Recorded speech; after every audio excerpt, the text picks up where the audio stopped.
Hey, Hey there, how are you? what's going on? Is it Miss Roquel? Raquel. How are What's happening? you? How I'm are doing you all guys right. doing? I'm doing good. Awesome, awesome. I'm so happy to have you guys. Hey, we happen to be aboard. We happen to be It's aboard. so good. You guys having good weather? Yeah, it's kind of nice outside. You know, kind of, I think I feel a little bit warmer. The way I feel right now because I'm a little excited. So, There you go. I like excitement. I like well, excitement. some of that was anxiety. So I had to go back. I had to man up. I had to man up, man, and do this thing. That's all right. That's all right. You're doing well. You're gonna do well. It's just a conversation. I'm just happy that you agreed to sit down with us and talk with us about your lupus journey. It's important. Hey, I'm honored to be a part of the community. You know, Awesome. rather than to say, hey, I got lupus and this, that, and other. I like to be a part of a community that we have something in common. We can share certain things, Absolutely. but also encourage and inspire each other, man. Forward. That's what I like to hear. Yeah, so that's what it's all about. But So I want to welcome you, to just what Lupus in Color is all about. We like to encourage, inspire, and educate and just empower lupus warriors. We don't want to stay in no depression. We don't want to stay in that sadness that lupus can bring us. So I'm glad that you have that energy. You brought that energy. I felt it right off of the screen. So that's awesome. That's right. We're here to do this. We're going to do it. So we are now live on Facebook. We are live on YouTube. Okay. And let's get into it. All right, let's go ahead. Am I pronouncing your last name right? Ladner? Ladner. All right. See, I'm getting you get that wrong, but yeah, that's it. No, I know because my name is kind of hard. So I try and make sure that I'm pronouncing people's name correctly. So I want to welcome you to Men with Lupus Talk. We used to do this a while ago. A couple of our lupus warriors that used to work with us doing this have since passed away from complications of lupus. So I've been looking for different men that want to share their experiences and really get the word out about male lupus warriors.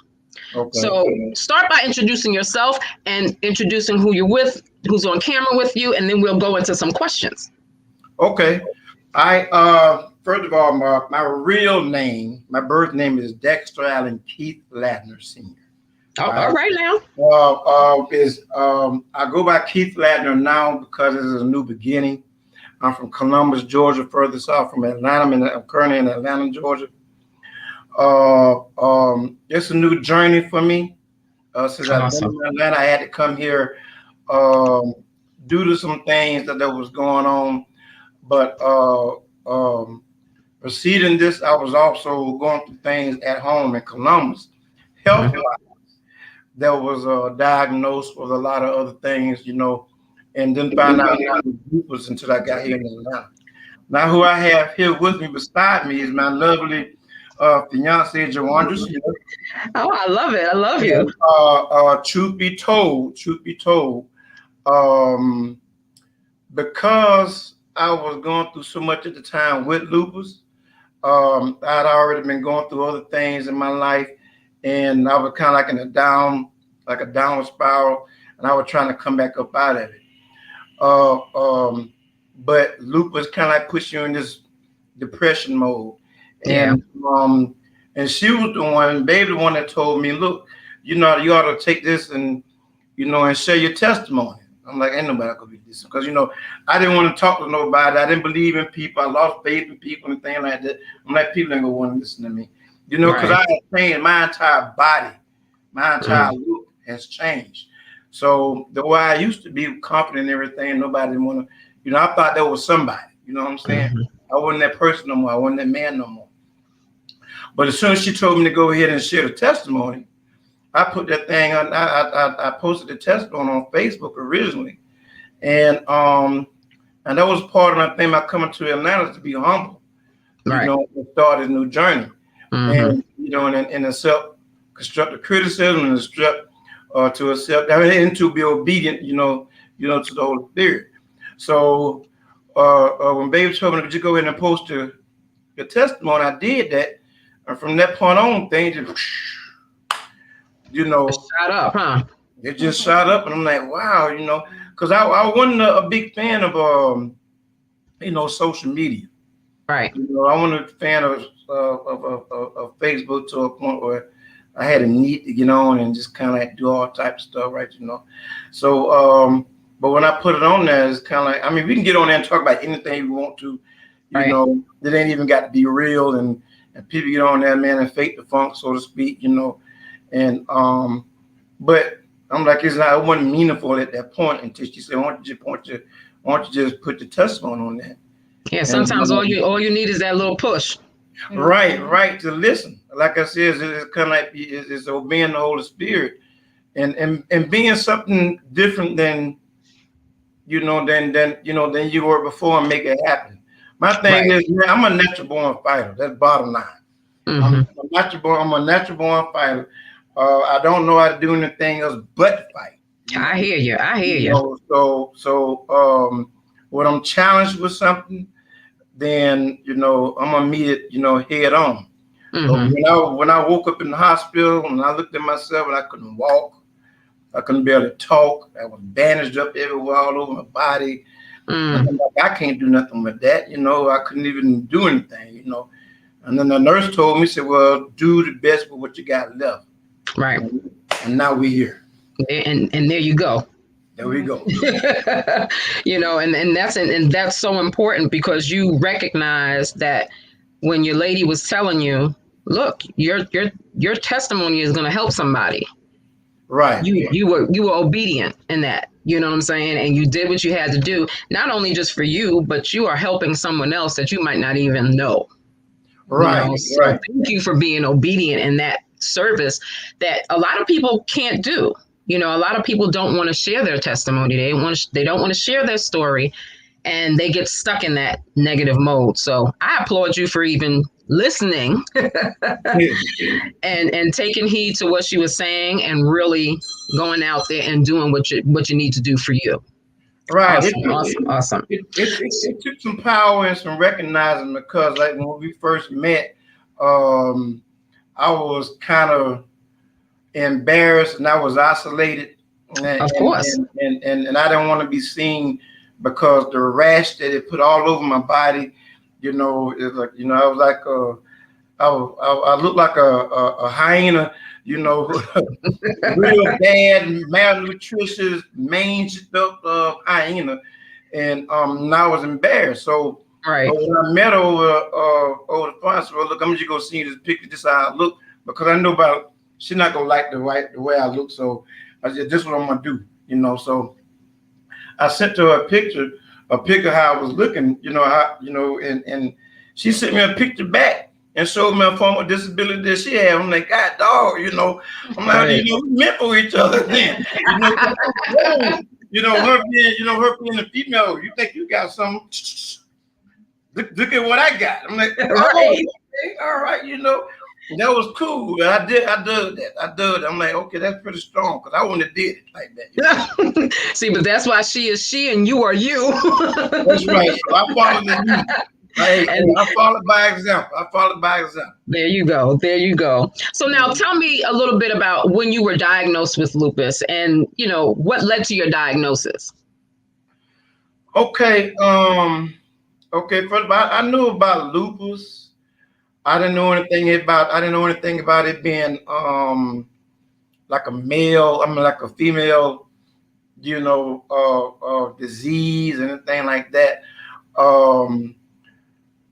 I was going through issues like having breathing problems, migraines, very bad headaches, passing out a lot, fainting spells a lot at a very young age, but didn't know what it was. I'm also proud of law enforcement, police officer, corrections officer, and but I don't drink, smoke, do drugs, club, anything like that. I stayed in the gym, I'm pretty active. very athletic, played football, high school, things like that, you know. But the older I got, you know, I got to the point where I couldn't stand to be in the sun. My light couldn't take, I mean, my eyes couldn't take the sunlight. So I started wearing, you know, transition glasses. Right. It just felt comfortable doing things at night as opposed to doing things in the daytime. Not that I think it was a problem. I just felt better at doing it at night, you know. Right. So I started doing everything at night, and being in law enforcement, you got to be fit for duty. So, and the type of person I am, I have to be the best at what I do. And so I stayed in tip-top condition and to remain confident, you know, myself, and be the very best at what I do. And I do it well and no shame of it. I don't take like negative comments. You tell me I can't do something, like that's like a, you know, the green light to do it, right? Right. It's like, man, I know you ain't trying me on this, you know. So, but what started going on as I was going to work, and at home I was passing out. I could be cutting the grass, and next thing you know, I'm out there in the sun, just laid out. Don't know how long I've been out there laid out, and children come out there and find me. But you know, but when I would go to the hospital with these fevers, headaches, took stress tests, functioned miserably, and so I've been diagnosed with heart disease, hypertension, vasovagus, that's lack of oxygen to the brain. You know, a lot of things. I'm like, dang man, this ain't right. You know, this ain't cool. Not for someone like me. That only happen to people who drink, smoke, do drugs, be on weed, and all that. Right, I'm doing the right thing. It don't happen to nobody like me, man. You know, I'm the champ. I'm the underdog champ. I'm gonna make it happen. But I'm not gonna accept that. So the doctor got to the point and told me that at one appointment told me that, you know, you may have to start working. I'm like, nah, I ain't gonna do that. Your body needs some rest. I'm like, nah, I ain't gonna do that. So I just kept going. Right, pushing. I started having strokes. Then I started having seizures. And then I woke up in the hospital, they said, do you know where you are? I'm like, no, man, do you know where you at, man? What's wrong with you? You know, why are you in my house? Yeah, what's going on, man? You know, I'm looking around. But then, you know, they didn't know what was going on. And I would put on driving restrictions. And I understood it because I had seizures. But, you know, one thing led to another, to where I had to come to Atlanta. And I was staying with a good friend of mine. What up, Wes, if you're looking? He took me in, and I needed that peace. I needed to get away from Columbus for a lot of reasons. That's where my life was at. You know? And I kind of like went through like betrayal in there. But anyway, when I got here, I started getting these bumps and stuff, and losing my hair, losing weight and things. I lost like 65 pounds, 55 pounds or something. Wow. You know, but then again, I'm trying to front, walking around like this ain't happening. You see what I'm saying? I'm strong. Yeah. You know, I'm supposed to look like, you know, I can bench press 500 some pounds. But now I can barely, you know, lift a broom. You know, but I'm still walking around like I'm all right. You know? And then one day I woke up in the hospital again. And I was, you know, I had all kinds of tubes and bandages and a couple of IVs and hooked up the machines. And then when I finally came to, the nurse was like, Mr. Ladner. I said, yeah, you know, I was hardly up. And then she was like, hey. She was letting everybody know that the whole team of doctors came in. Wow. And they were like, you know, it was a miracle that I survived, because they didn't think I was gonna pull it through.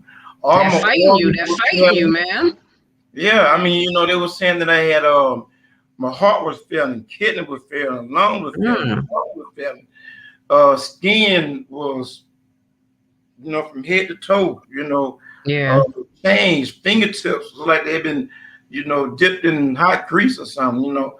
And then, but they didn't, you know, they were all looking at me like, you know, and I'm looking at what y'all looking at me like that for, you know. Because at that time when I woke up, I couldn't see myself. Right. I'm waking up and they said, "Can you sit up?" No, I can't sit up. What's wrong? I thought I was paralyzed, And they were around looking, they were writing notes and carrying on. And I'm like, they said, well, we are surprised and happy, that you're alive and well, and we don't know. Right. What's how this came to be. But and they asked me if I knew what lupus was. And that's how I heard it. And then they said, well, I'm sorry to inform you, that you just suffered a bad flare-up, from lupus. And then they asked me if I had anybody in my family that had lupus. And that's my sister. Now, okay. Yeah, she's also diagnosed with lupus. She called hers early. Okay. But before she called hers, before she was even born, I was still having those symptoms. Wow. So okay. I discount this theory about only women get it and all that type of stuff, man. I think that's just a cop out. But I think so many people are so stuck on the 90% of women that get it and forget the 10% of men that have it as well. You know what I mean? Right. And it becomes such a difficult thing to crack from people saying, "Oh, it's a women's disease." No, it's not. It's not. No, it's not. It's not. From the research that I've done, and you could just take that, like, you've been to college and you learn like psychology and health and things like that. That I know, like, one of the things that like the leading cause of Black men is for death, and especially in my field of career or in law enforcement, or hypertension, stress, right, is the leading cause, right? And so if you take that as far as men go, we'll know that certain stressors are triggers, right? For anybody, but for men, since we dying off quick anyway, when in certain job that we have, we're built to just do certain things, right? And sometimes men are built to not say anything. So when they, although lupus does affect mainly women, there's a whole bunch of men out there that are just being men, not going to the doctor, not doing what they're supposed to do, or just pushing themselves too hard and not really letting people know that they have lupus, or even know from a doctor's perspective that they have lupus. Right. They'll be completely unaware of it because it's this macho thing, that we got going on. And it's for good reason. I mean, it's for good reason because, we have to, especially if we have a family and we have children, I have a lot of boys. And then being an officer, you have to walk with a certain, standard. Absolutely. But if you fall, then you expect your teammate, you expect your partner, your wife, to jump in. But if she don't have that same strength, that same, thing that that fortitude that you have to keep going and make things happen, then if I fall, then once they hit her, she's not gonna carry it the same way I carry it. Right. But I personally believe that when it comes to women have it, and from the research that I've done, women have gone through a lot more that I believe that we give them credit for, as for just being, like they said, a weaker vessel, or being being at home, or having jobs, or having children, labor. So some of their stresses, because of the weaker vessel, if they have to mount up and do the same thing a man would be doing, then they tend to take more. Right. And see, well, we go hide ours. Women sometimes they not go hide. Yeah. Just gonna let it out, right? Yeah, and it's kind of like, no, I'm gonna do this. Ain't nobody go blah blah blah blah. So they protect children like a motherly child. So they be ready to to put hands on somebody, when it comes to their children. But when it comes to a man, son, you just go out there and mount up, and this is the way you do it. And if you If you take a whooping, you take it like a man. Right. Now, do you think do that? Do you think that even that attitude can sometimes be a I guess I don't know how to say it, like between different races, it's like different as far as like black men have to be stronger in certain aspects, and we teach our children differently. Do you think that has a lot to do with things that's going on with not being diagnosed or not accepting diagnosis, or things like that? Yes, we have a lot of things that's not in our favor. As black men, we fill in the prisons. We're out there in the streets, gang banging. We selling drugs to our own people, to our young men, and that right there kind of restricts. It puts a damper. It hinders them from having the ambition to do greater things. So Right. it inhibits the possibility of being successful or prospering in something that's positive in life. And Right. so, like discrimination, I come from a time period, that we would call, the N-word, a lot. And we were walking through Klan marches. Wow. And we used to seeing, flags and being called certain names in public. And so I think the X generation or something. Right. And then that translates into your medical portion, because that discrimination and bias transfers over. Right. Medical portion. And then be a black man at the same time. Right. Because white men, don't have to kind of face that discrimination. They don't have to fight for their right for medical care. They don't have to go out and say, son, get around these people, and when you get around the white man, make sure you carry yourself like this, that, and that. Right. They don't have to do that. Their sons are already going out there acting the way they want to act. Well, we have to be humble, and we're used to being humble and strong.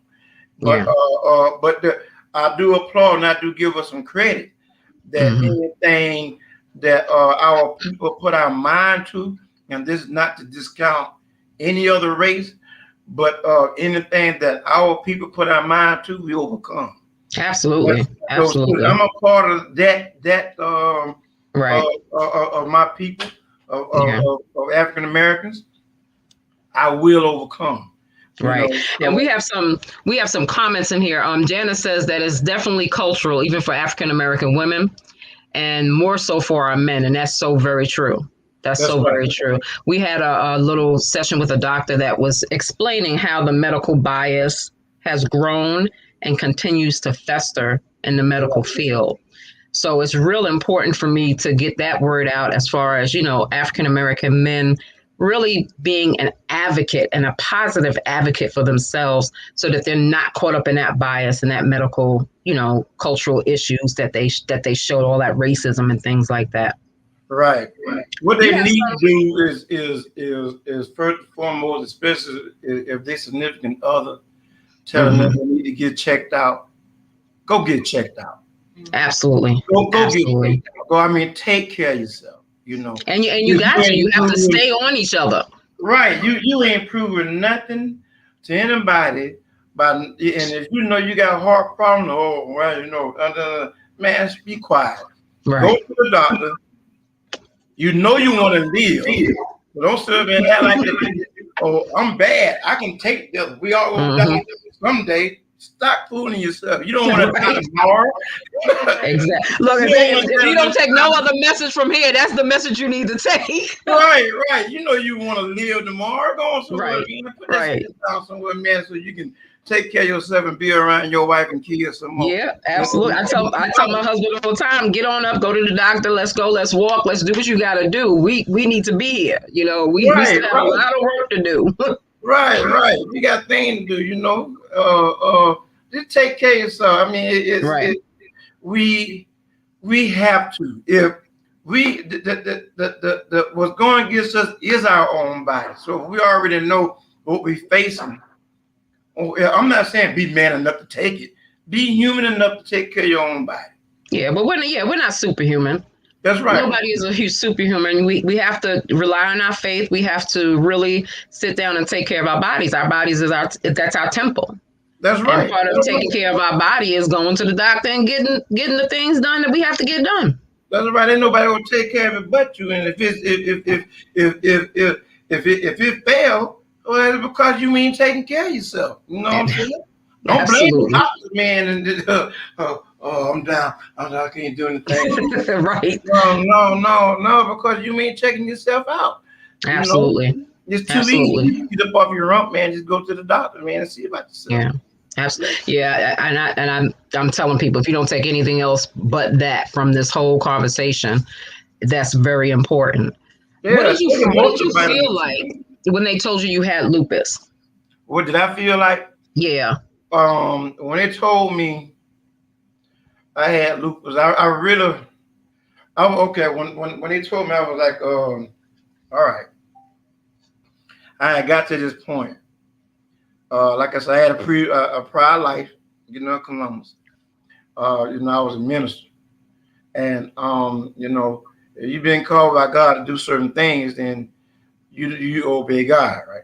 Right. Absolutely. So, I reached a time in my life where I accomplished, a lot, and the church that I was going to, and while I was ministering at, it was like, they were facing their own challenges.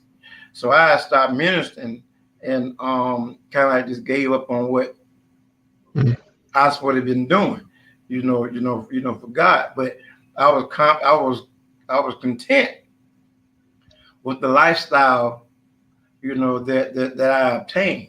House, car, sports car, bank account. Everything was Right. pretty good.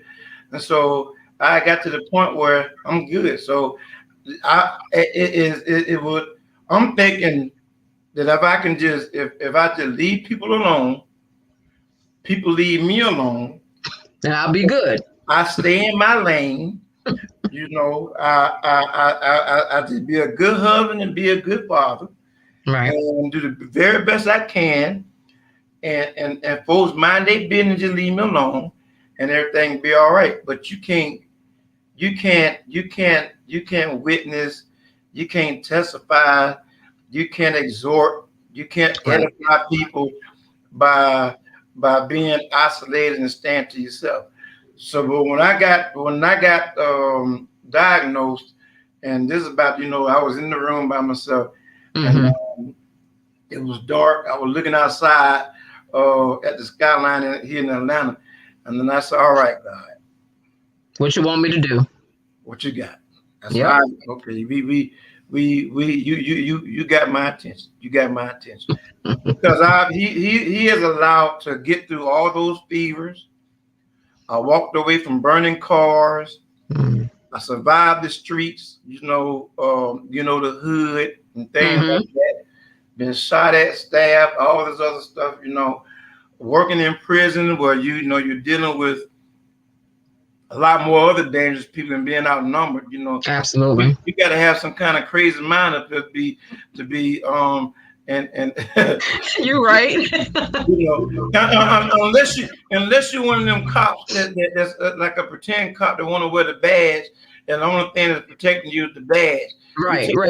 But in real life, man, you're a chump in real life, and you can't really defend yourself. Right. But I told God, I said, well, God,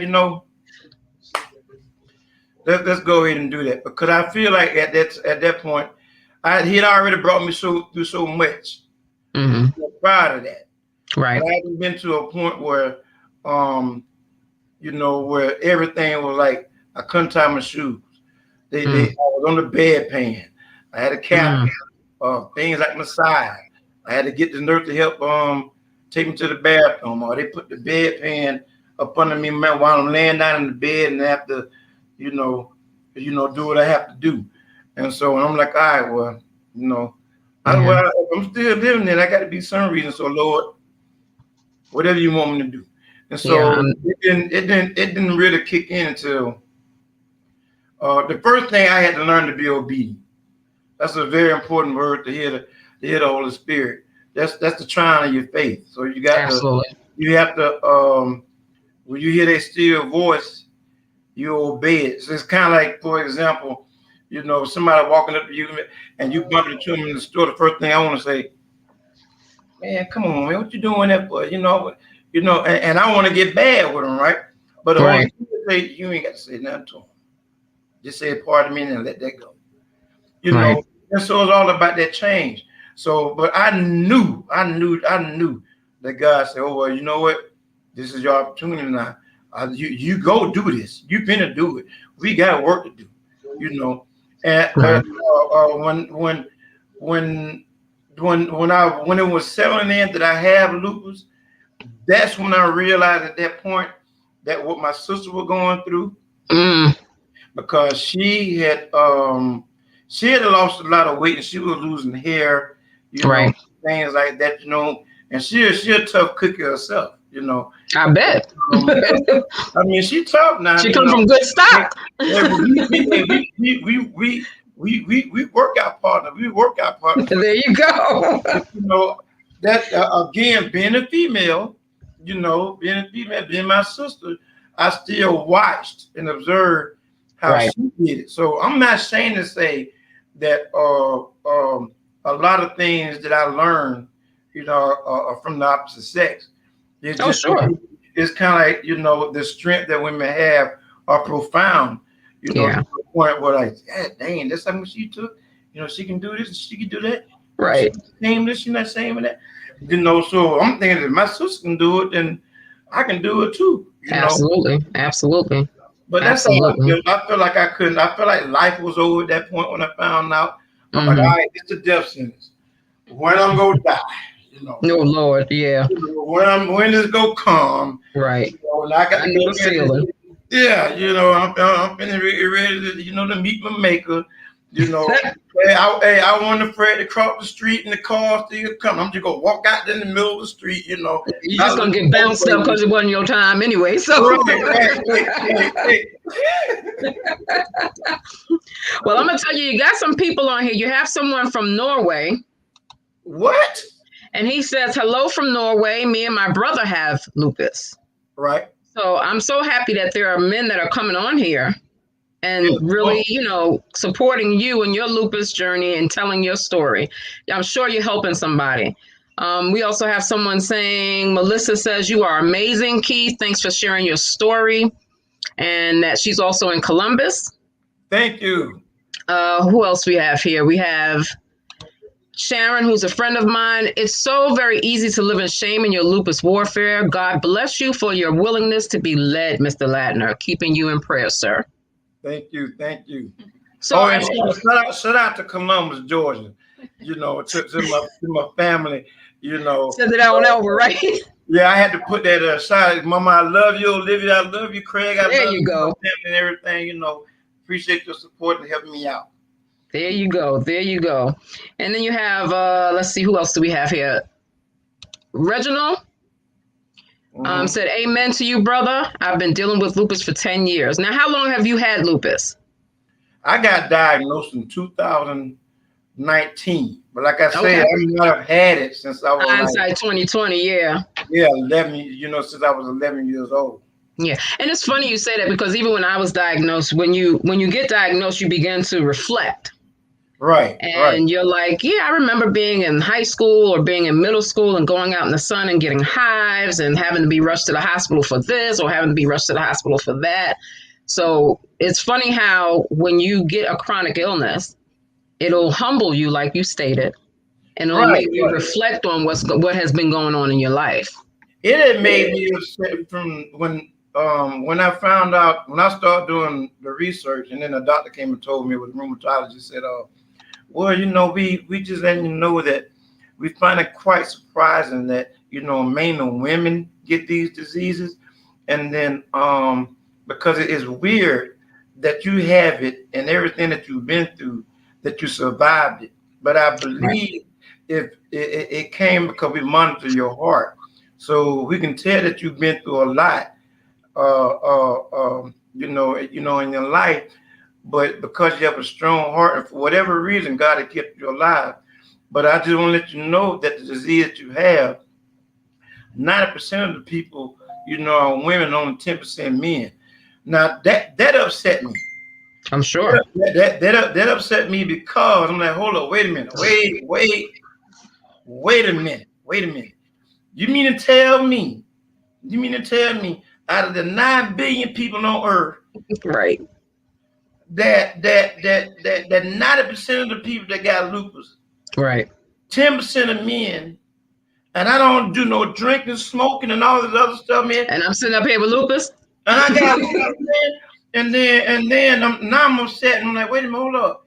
You mean to tell me that you could have found? Because see, Atlanta found it. I got to give praise to give shout out to Grady Hospital. Okay, Greater Hospital, we see you out there. Thank God, I got to show love to Grady Hospital because they found that thing, and then I'm like, they said, well, apparently you had it for a long time. I'm like, wait a minute, that means folk back at home, they couldn't figure this thing out, and I'm taking all these antidepressants and steroids, and people taking them, you know how they, when people don't want to believe you, right? Exactly. Crooked eyed, and like they be like, oh, he ain't nothing wrong with him. He just this, he just that, calling you lazy and all that type of stuff, right?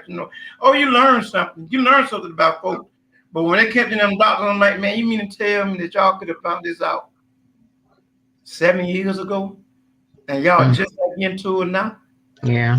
It's so funny because it takes so long, because lupus is such a mimicker. It mimics that heart disease. It mimics, multiple sclerosis. It mimics this, that. And doctors are just not well versed in lupus at all. They have no clue. Even to this day, it took them 50 years just to make a medicine directed for lupus. Right. So it's unfortunate, but it's such a difficult and confusing disease. It really is. And by the time it manifests itself in you, most of the time it's been there 10, 12, 15 years longer than when you were just diagnosed. Right. We have someone from Scotland listening in from Scotland. And Maureen says she's had lupus since she was 11, but it didn't present itself until she was 40. Wow.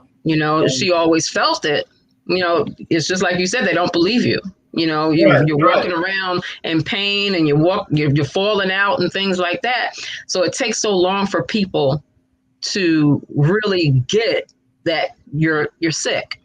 Yeah. I was in Atlanta when first time I went to the hospital in Atlanta. I was I had this fever for a long time, for like 2 weeks. And I've been calling them. And then when I got in, they kept me for 2 days. I said, something wrong. They said, well, just take this Motrin, and go home. I said, no, look, something wrong. Something. I don't feel right. Something wrong. And then 2 weeks later, I ended right back up in there, and now I'm looking at everybody. They were looking because they had me strapped down. My hand was strapped and everything. And I said, why my hand is strapped? They said, well, we can tell that you're a pretty strong dude, so we didn't want you waking up. Having us sitting in the hospital. I said, right. Man, because y'all should have listened to me 2 weeks ago. Right. Right. Exactly. So now, as you've been fighting lupus and you're battling and you're beating this behind, and you're just being as strong can be, how is your support system? What do you use as your support system? I'm gonna get some haters from this right here. My support system at home, before they knew anything about it, because I'd already lost my job, and but I was getting sick, right. And people just weren't taking me seriously. I had a real good friend, a very good friend. Shouts out to Steve Bellamy, and Keith Ladner. These guys have stood by me since day one. They were the only men in my small circle. I love it. As far as family members go, man, they talking. Word get back to you. They look at you kind of crazy and things like that. And now it's like you just You know, for some reason, I went from being a hard worker, right, to accomplish all these things, you know, lifestyle looking real good. I went from being that to somebody who just don't want to do nothing. yeah, yeah, Somebody that just want to be lazy and don't want to do nothing. yeah, Oh, you yeah, need to get up and do this. And I'm like, all right. So, but when I ended up here, you know, in Atlanta, and they came from a nurse who so happened to be another lady, you know, and when she said, what's on your mind, Mr. Ladner? I looked at it, I said, man, what am I going to do with this? right, I can't do right, nothing with this. I can't do nothing with this. Biceps gone, quads gone, traps gone, you know, thick neck gone, size is gone. I can't do nothing with this, man. right. I look like a corpse, you know. And then she said, Mr. Ladner, you pray about that thing, and then you made use. You do the best with what you got left. When she There you said go. that kind of like it made it's like I'm breaking out of chain. I'm like, you challenging me, woman? Right. You know, What you say? she kind of like put this thing in me. It was a drive, right? You know. But then I'm gonna tell you something. And this is the honest God truth. You know,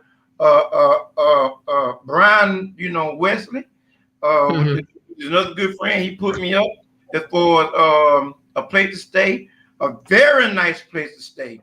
You know, I was on the streets for a little bit. You know, but the support system were really when it really got serious. When I met my There you baby. go. There you go. When I met my baby. Now I'm gonna tell you something. I know what it feels like for somebody to walk out on you when you lose it, when you lose everything. You already balanced something up here, but you don't want people to realize what's going on. Right. You know, there's a darkness that's going on. You're not telling people, you know, but there's a darkness that's going on, and is, you know, whether you call it anxiety, depression, there's a weaker state of mind that you didn't think that existed, and you're going to use that. So when I met baby, I had sores on my feet, you know, I'm coming down to the meat and everything. And she said, well, okay, we can kind of, you know, I got you. you know, so don't worry about it, I got you. I said, you can't, I said, you must not understand what I'm saying. I have lupus, an ongoing disease. Ain't no telling what will happen from day to day. She said, Right. I said, no, you still understand what I'm saying.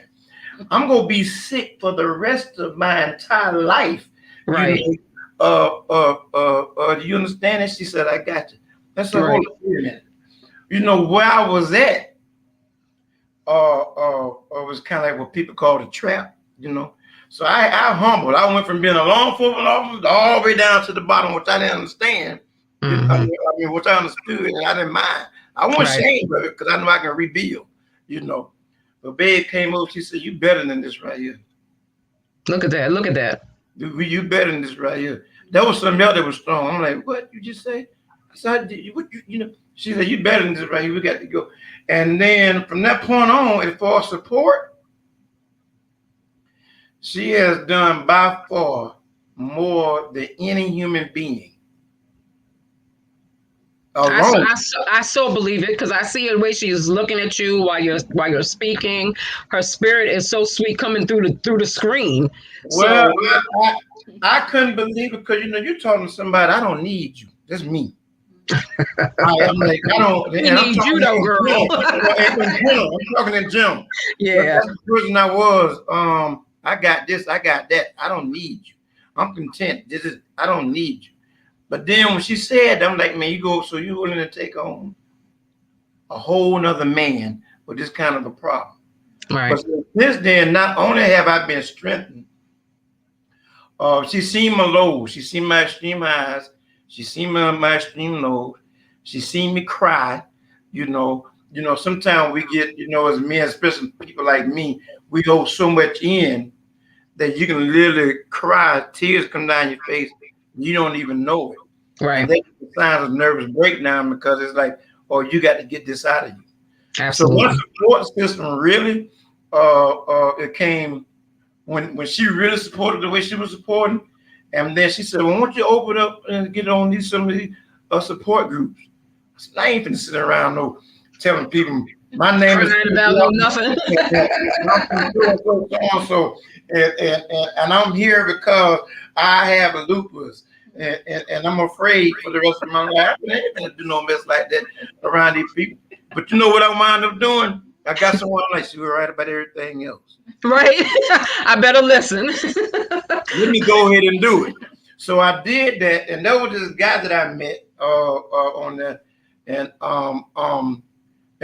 he represented the male lupus warriors. And so I seen him. I'm like, that's the only other male that I know that at first hand. I'm like, dang, he doing this thing, and but I wonder if he had it for real, you know. But then when I started getting on like some of the support groups, I was amazed at how many people that has lupus, and not only just I'm looking for other males that, you know what, I'm gonna tell the brothers this right here. I'm just getting off topic. Men, you ought to be ashamed of yourself.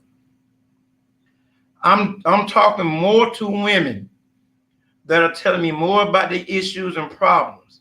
Absolutely. I'm talking to men. Now, if you want to prove yourself not to be a coward, you step out there and do what you need to do for yourself and other men like us. Yeah. Because right now, I'm finding more inspiration, you know, and I'm not discounting our men or putting our men down. I'm just saying a good example will come from strong women. Yeah, and absolutely. I applaud women for being strong, for being the leaders themselves. Yeah. Because I've seen some horrible things. I've seen some things, support groups. One day, I'm like, wow, this, that, and the other, right? And then the next day in a group, we just lost 12 members of the group due to lupus. Wow. People don't. I mean, it's so quick. It's so quick. And you're right. We need more men to speak out. Right. And we need more men to be comfortable in their skin enough to really just do it. Right. I mean, you visible. You're already visible. People see you there. Do something with it, you know. Right. Don't be afraid of yourself, you know. Right. Right. And you know, heck, I had a panic attack before I got on here. I believe you. I believe you. Like, what's wrong? What time is it? What time is it? You remember yesterday I was telling you, I'm like, you know, yesterday I got ready. I'm like, I don't know what we finna get ready to get on. You said, what you talking about? The thing is tomorrow. I was like, tomorrow. I was like, woo, you know. So. I mean, it's always going to be scary. You know, when I founded Lupus In Color, it was out of necessity because there was nothing around me. I'm in Richmond, Virginia, and I didn't see people like me who had lupus. So, you know, I always tell my son and anybody that I talk to, out of necessity comes creativity.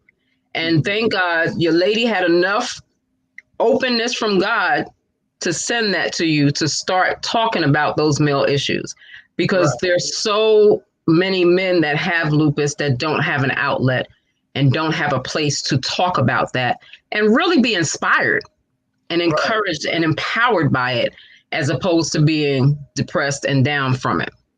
So someone said, thank you so much for this. There are so many similarities in our journeys with lupus. I'm going to try and state the name Yamori. Not sure where he's from, but we get people from all over. So that's good. Okay. You know, lupus don't just hit United States. Right. And then we have Maureen, who said, I stopped telling folk I wasn't right, as you say. They think you're kidding. She says, I'm a warrior. I've got lupus, but it ain't got me. It was a relief to get a diagnosis. Face said it all with the butterfly rash and the skin peeling off. It was a relief. I was pleased as I knew something was wrong. So, you know, people are really going through it. And Yamori is from Zimbabwe. Wow. Zimbabwe. So what are some of the most successful things that you do to cope with your pain? Now you know you have lupus. I'm sure you're on some type of medications for it. You're walking day to day. You're doing your own thing. What do you do to cope with the pain? That's a very good question. things that I used to do, like the working out, uh, uh, running, jogging or whatever. I used to use that as a stress, release. Then when I found out that it was actually making it worse, um, what I do now, I meditate. There you go. I meditate, on knowing God, like what will God have me to do at this point, and to build that faith. Absolutely. I mean, once you build that faith, and everything else will fall in line. Uh, um, but what I do now, as far as coping with it, I had to accept it. We men, we kind of like find that solace in being silent, and we think that just means something because we don't want people to see us weak. Right. And so being weak is kind of like it's just from the outside. But what I do now, I just talk. I kept quiet for a long time because I'm like, I was talking to a behavior therapist. I'm sitting down like right here, and she was like, no, he was like, tell me what's going on with you. I'm sitting there like this right here. The posture, Lord have mercy. He was like, do you have anything to say? I'm like, do you have anything to say? And he said, like, do you feel like that, we were asking the question like, do you feel like moments of suicide and things like that? I said, man, yeah, have you ever felt like moments of suicide? Right. I said, man, why you asking me all these stupid questions, man? You know what I'm saying, man? You have no idea what's going on, He said, well, if you could just open up. And I said, man, you just stop talking to me like I'm stupid, now I can probably, I can tell you something, because I had more anger issues. Right. Of course. Not just because I was diagnosed with that, it's because just with life in general. Doctors in their profession, I feel like they should have caught it. But then you realize that you get more help just by talking and listening to ordinary people that have lupus, and you feel better just by talking to them. And it makes your spirit feel good, And so I get online sometimes and I listen to people and they encourage me. They think I'm inspiring them. But I'm like, this one lady told me, she sent me a picture of what her legs look like. She said, you got skin disease? I got skin disease too. She said, I can't go out in the sun.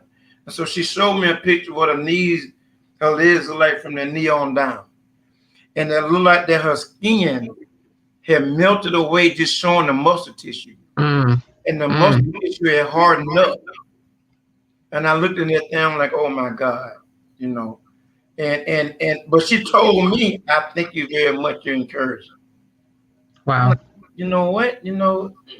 Wow. But that's strength. That is strength. That is strength. Just communicating what you really feel, because one thing about that devil can have you thinking, man, all kind of stuff. That's what you had. You can keep your mouth closed. And your mind closed too. That's right. You know what I'm saying? You shut off from everything. You shut off from help. You shut off from from positive reinforcement, from support. You shutting yourself off from success. Right. From better health wise, mentally. So being silent and not communicating and not sharing, you cut the blessings off. You doing it, So it's nobody else's fault, But that's one of the ways I find in coping with it. Is that, okay, there's nothing I can do about it now, but I tell you one thing: it's going to be a war, and this is a war I'm going to win. My father used to tell me, son, don't either pick and choose your battles. That's the truth. Said, what you mean? He said, don't pick a battle that you know you're gonna lose. So that means if somebody is experiencing something, don't fight them on their terrain. You see what I'm saying? Unless you know how to do that too. So I have lupus, right? Okay, so I have it for the rest of my life, right? So the best thing I can do is to fight it the best way I know how. There you go. And I know one of the things that lupus will have us to do is to be quiet and feel bad about it all the time. Well, but one thing I know the devil don't want us to do, the devil don't want us to encourage other people. You see what I'm saying? So, you know, we isolate ourselves and sit somewhere and holding pillows and doing stuff like that. You know, we ain't got to be doing that. You know, really, you know, you stand out and you speak, you telling the devil, you know, get somewhere. You slapping him in the face, man, get somewhere behind me, man. I got this right here, you know. Yep. You're absolutely right. So you're absolutely right. Yep. And Sharon said earlier, when God is in your life, he will never let you miss an opportunity to tell your lupus testimony. That's right. I had nothing until lupus came along. I had nothing to say. I had nothing. I remember being, as a correction officer, I talked to these inmates, man, they big, they bad, and tattooed everywhere. You know, I tried to be the most simple, plain as possible. I have no tattoos, no piercings, none of that. But I'm bad to that. I mean, you know, and I don't like bullies. Right. I can't stand bullies. I don't like bullies. I will, I would stand up and defend, you know, the right people. Absolutely. But when it comes to certain things, especially like lupus to me is like a bully. You know, and I'm like, man, you can't do me like that. You can't do me like that. You know, be pushing me around. Yeah, you know, so I find some kind of way, you know, to get around it. You know? Absolutely. We have Karen Butler checking in from Northern UK. Okay, all right. What's going on, Karen? And Sharon says, it's true about listening to others with lupus. One of the best things I could have done was to be trained to moderate lupus support groups, listening to other warriors, but not talking about myself. That's right, Sharon. That's right. You know, Maureen says 2 types of fatigue for me, the lying down one and the mental one. The mental one, flatlining. I jump on my bike and ride around the block to lift my spirit rather than sit feeling flat. So, I mean, you know, there are so many different things that you can do, you know, for yourself, and different people do different things to cope. I love the whole meditation. We do meditations on Lupus In Color site. So I love the whole meditation. If you believe in God, your prayer is definitely something that can help you cope. And if you don't believe in God, then go to your higher power. However you believe, whether it's the universe, God, I'm not judging nobody for it. You do what you got to do to keep you coping and doing what you're supposed to do well. Yeah. Put it in your Rocky movie or something. There you go. Let's see. I mean, I'm trying to look on Facebook to see if I have any questions here. I don't see any there. What is a quote that keeps you going through tough times? It could be a quote. It could be a Bible verse. What is it that keeps you going when you're having just a tough moment, and that hope, that energy that I love that comes from you? You know, when that's a little low, what do you use to uplift you in that moment? What quote, what Bible verse, what uplifts you in that moment? No weapon formed. There you go. Against you shall prosper. That's a powerful thing. That means I don't care what it is that you face. With God on your side, I don't care what it is. It ain't gonna prosper against you. It won't beat you. It won't defeat you. Because if you believe in God, you believe that God got your back, you can actually walk around lupus and all. Mm-hmm. Feel undefeated because you got God, you know, it's just what God got your back. And right. Strength. You know what I'm saying? You know, right. We have a lot to be thankful for. You know, no weapon, because I've been through a whole lot, you know, and people have done a whole lot to try to keep me down. You know, I'm talking about some evil things to try to keep me down. Right. But it didn't work because, you know, for my Lord and Savior always had me back. You know. Absolutely. If you can't depend on nobody else, you definitely can depend on God, right? Right. That's right. You know. So we're kind of winding down now. We're coming up on an hour, and I want to be respectful of your time in the middle of the day. Okay. What advice would you give other men with lupus? I would tell the men that man is all right. Yep. Man is all right. Brothers, it's all right, man. Come. Tell somebody.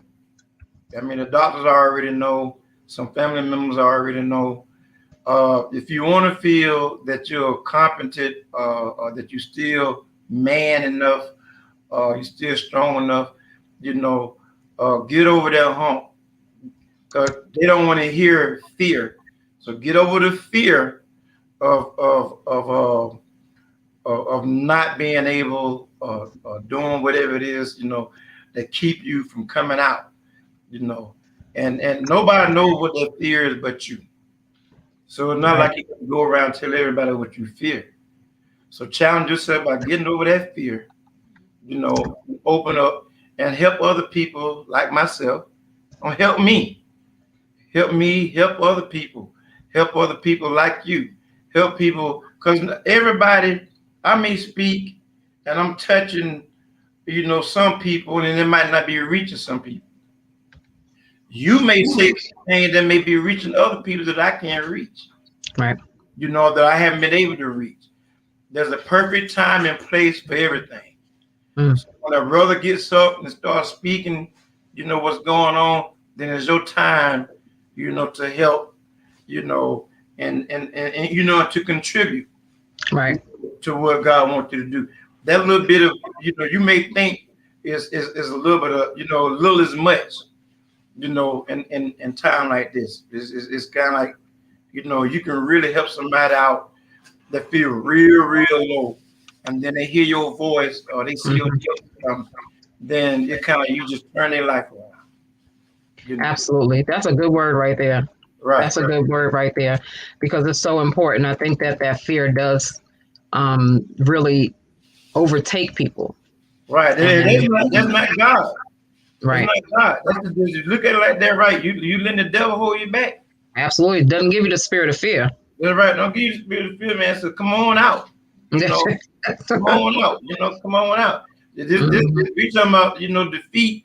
We talking about beating the devil at his own game. You ain't even got to play his game. Right. His game Exactly. is He just ain't even in the game. He ain't that's even in right. the game. Yeah. Like, he might have other folks. He ain't got you. So just come out Exactly. and you know that you can do. Exactly. Mhm. Now, my lady, give me your name one more time. Jawandra. Jawandra. Do you want to say anything about being a support and how that makes you feel? I don't want you to feel like we ignoring you because we surely not because you the one that got him out here. You got him out here doing this stuff that he needs to do to help himself and to help others. So how does it feel just to be a support system? My husband always supports me. He's my biggest critic, but he's also my biggest supporter. And I just want to hear from you a little bit. Support is not easy. It's got to be Right. something that you're willing to do in your own heart. I have people on the sideline. Sometimes if they hear, okay, your partner has an ongoing illness, why are you doing that? Why are you putting that on yourself? You don't have to do that. You can live your life, and that's going to put a weight on you. But it Right. all depends on how much you care about who you're with, how much you love them, how much you want to see the best for them. Right. To me, it's a blessing to be in someone's life and actually add to it to be supportive and ongoing and nurturing. To me, it is. Yeah. Yeah. It's probably not made like that, but that's what Right. God did in me, and I'm okay with that. It doesn't bother me. I'm so So happy that you are who yeah. you are and you're allowing God to lead you that way. Mhm. It's important. On my own research, when I'm reading about lupus or whatever, I see a lot of what is saying that sometimes when relationships break up, it's the person with the lupus that actually walks away because they feel like they're holding the other person's life up. Um, I've read too that some of the partners do walk away. They feel like they don't believe everything they say. They're making this up or whatever. There's days where he feels like, well, you know, you don't understand me. You don't know what I'm going through. And I'm like, no, I'm not going to fully know because I don't have lupus. But don't put me down, you know. I'm still trying to understand. I'm still trying to learn. This is something new to us both, you know, just as he's learning, you know, about himself and his illness, I have to learn, you know, how to deal with the issues that he's going to go through. And then not only that, I got to worry about my own well-being. Right, absolutely. At times because you're going to take on more responsibilities. You're going to there's going to be some things you have to compromise and you can't do in life. I might want to go out in the sun and have fun or go shopping or something. And he can't go with me, but this is a partnership thing. We want to go out and make some memories. Right. It actually causes him cancer. So then I have to think myself and say, okay, well, we're going to have to find some activities we can do at night. You know, you can go to the movies, you can go to dinner at night, or you can do some things like that. But still, and yet, when you think, okay, there's the idea, this is going to work, then you got something else to come up because just like the lady was saying, sometimes you go through mental fatigue. And so if you're going through that mental fatigue, even at night, it's not okay for them because they're in a position, they're a flare up or their body is just not allowing them or depression has creeped in and you're like, man, is there ever a good day, you know? Right. You gotta stay just strong inside. Like I said, whatever keeps you strong. Everybody believe in God or so forth. But for me, prayer works. Sometimes I have an event, I'm going to the Lord. Sometimes I go with my dad. My dad, he's in the Word too and has a strong spiritual life. And I'm blessed that my father is still here because a lot of us got our parents gone, you know. But I can still go to him and he can be a pillar of strength for me. A sound. Absolutely. You know, absolutely. And, that helps me cope. And then sometimes, and a lot of times, he always on his side. He ain't on my side. I like Keith. Okay, well, what about me? I'm your child. Me. I'm your baby girl. You know. Yeah. I like it. Like, yeah, you know. But, you know, it's still, he gives me a lot of times advice about the situation that I hadn't thought of. Not because I'm a woman or female, but because in partnership. My dad's been married now to who he's with now, my stepmother for 30 years. So he's been through a lot of things. You know, he's experienced a lot more than I have that he can give me, guidance on how to cope inside of a relationship with different stressors and tension. Right. So, and then he has a military background. So, and you got it all then. Yeah. So he knows, what to deal with when you're going through pressure, Yeah. I think it's important. I appreciate you, being willing to talk while we're speaking with Keith as well, because, it's important that we have that support system, and it's important for him to hear what you're saying as well.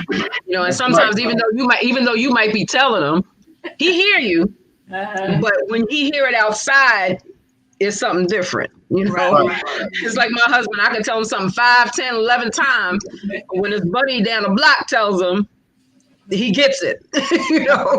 So I'm glad that you were able to, come on with him and really, just give a little perspective of how it is to support. It's very important.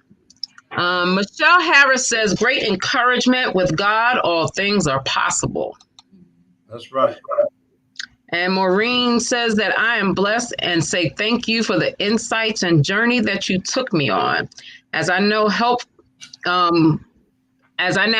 people with addiction issues, if I can battle lupus, I can encourage others to fight back. I have great faith. And I love that part about you all, that you have that great faith inside you. I love your shirts. Very nice.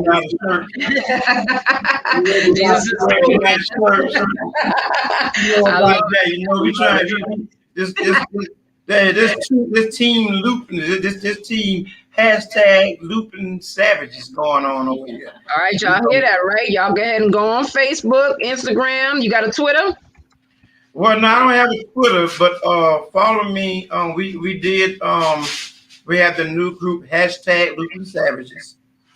And I'm trying to raise awareness in a different way, not just for the men. I'm trying to reach the men, But you know, at this point, it's like, well, it might not be the time for certain people, but lupus savages is just to let you know that hey, we can get on this thing, we can talk about it, and especially the way people with lupus, how we be treated sometimes. You know, people don't take us serious.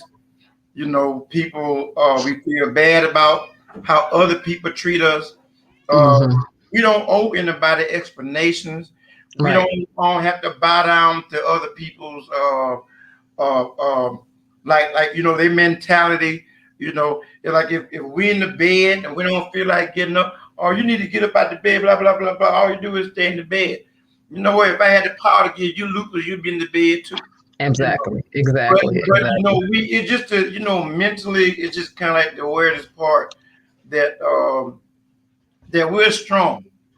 We can still be strong and mentally, you know, come together and kind of like, you know, get in touch with that side of us, that brave side, that side of us that haven't been tapped into.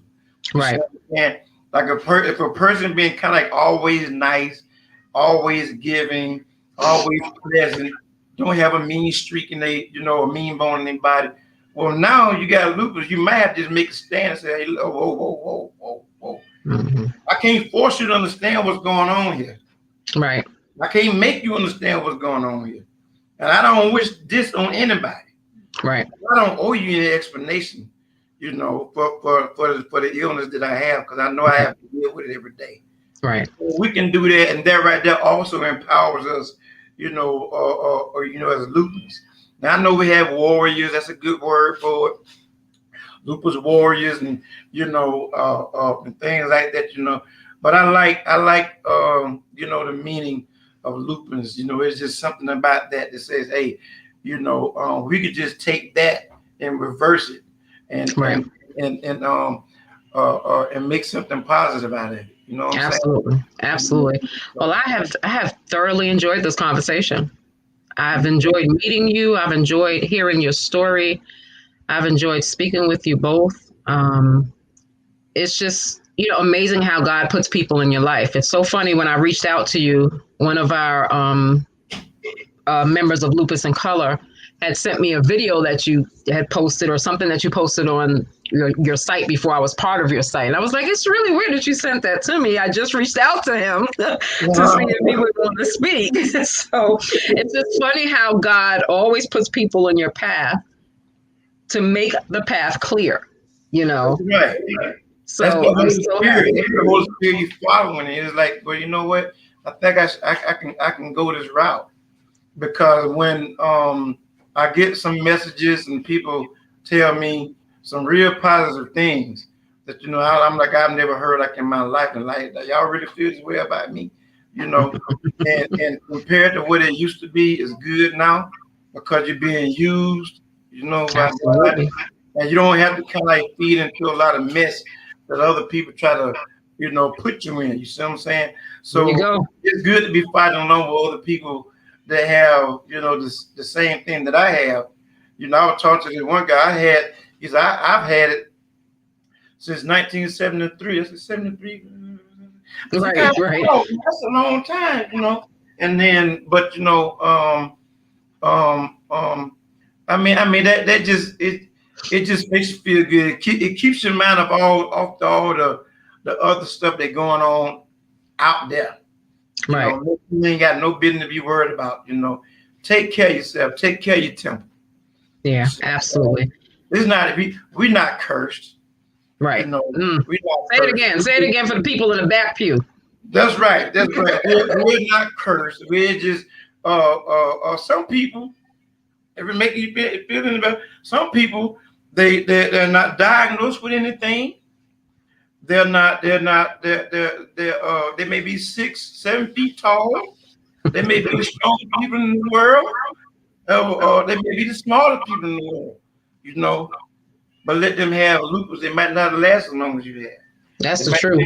Fortitude, they might not have that strength. Yeah. So for us to be living this thing from day to day is the reason why we're going through it. But it's not a curse.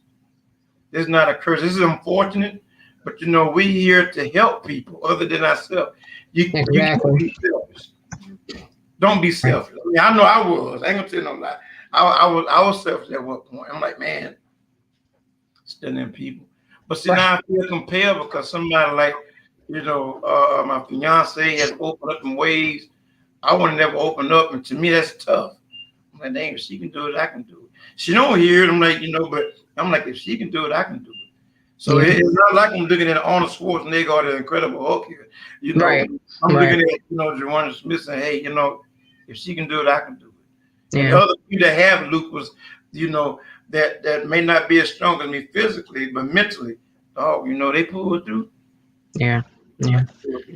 There you go. And that's the purpose of showing that your tests have become your testimony. So there is so much power in sharing your story. And I'm so excited to be in touch with you. I'm so excited that we'll be able to work together again. That's right. And thank you so much, guys, for just coming on and being willing to share. I know this is the first time sharing, and I'm just so excited for it. Yeah, I do want to mention he does have the Surviving Male Lupus apparel that's in the making. Okay, say it one more time. Surviving Male Lupus, right? That's right. I'm going to type that in here. And I just want to thank you guys once again. It has been a plum-pleasing pleasure to speak with you all and to share your story with everyone. Well, you're welcome. Mm-hmm. So I look forward to talking to you. I'm going to talk to you all later, and I look forward to working with you again. All right, and bye, everybody, and I appreciate everybody's support. Thank y'all very much. Thank you so much, Keith. Thank you. All right, you too, man. All right. Awesome talk, awesome discussion, awesome. I love it. You have got to get to his page, Lupus Savages, Surviving Male Lupus. You're going to have to, get his apparel and just support him and all that he's doing. It's so important for us to really show so many different perspectives of lupus and how it affects men and women as well as children. So thank you all for tuning in. I look forward to doing this again. This is Lupus in Color signing off. Our next event will be April 15th of this month, April 15th, and we will be talking about cannabis and different holistic treatments that we can use. So check out our website, www.lupusincolor.com, and check out our Facebook page, Instagram, and Twitter at Lupus in Color. So this is Lupus in Color signing off, spreading lupus awareness, one butterfly at a time. Bye, guys.